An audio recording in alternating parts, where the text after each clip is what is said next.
আসসালামু আলাইকুম। আপনি কি সত্যি অবাক হয়েছেন নাসির হোসেনের 50 বলে 90 রানের একটা ইনিংসে? নাসির হোসেন তিনি 50টা বল খেলে 90 রানের ইনিংসটা খেলেন নোয়াখালীর বিপক্ষে এবং দলকে সহজ করে একেবারে জিতিয়েই তিনি মাঠ ছেড়েছেন। তার এই 90 রানের পিছনে ছিল 14টা চার এবং দুইটা বড় বড় ছক্কার মার।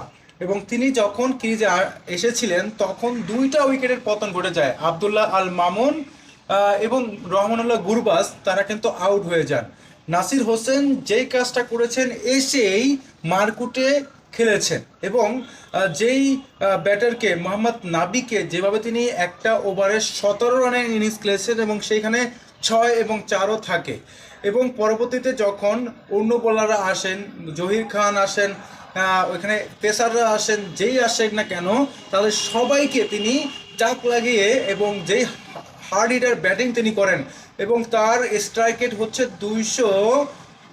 180-র মতো স্ট্রাইক রেট তার এই ইনিংসে থাকে। এবং তিনি যেই ছক্কাগুলো মেরেছেন এবং যেভাবে তিনি খেলেছে একবারও মনে হয় নাই তিনি ভয় পাচ্ছেন, তিনি ব্যাক ফুটে খেলেছেন, একবারে স্বাচ্ছন্দ্য বোধে তিনি খেলেছেন এবং নো ডাউটলি তার ব্যাটিংটা আজকে অসাধারণ লেগেছে আফটার লং টাইম। এবং এতদিন পরে নাসির হোসেন যে ইনিংসটা খেলেছেন সেটা সত্যিই অসাধারণ একটা ইনিংস ছিল। নাসির হোসেন যে কাজটা করেছেন, তিনি যেভাবে তিনি ম্যাচটাকে জয়লাভ করানোর ক্ষেত্রে ভূমিকা রেখেছেন এটা অসাধারণ ছিল।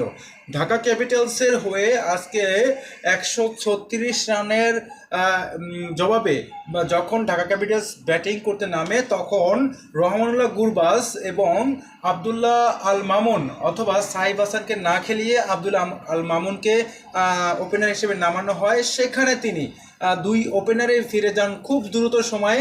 নাসির হোসেন তাকে আজকে আপ টু দ্য অনেকটা আগে নামানো হয়, তিনি সেই কাজটা আজকে করেই ফেলেছেন এবং তিনি যেভাবে ব্যাটিংটা করেছেন স্বাচ্ছন্দ্য বোধ করেছেন, দলকে জিতিয়ে তিনি মাঠ ছেড়েছেন। তার এই ব্যাটিংটা আফটার লং টাইম, অনেক দিন পর বাংলাদেশের দর্শক এবং তার যে অনুসারী রয়েছে, তার যে ভক্ত রয়েছে তারা কিন্তু দেখে খুবই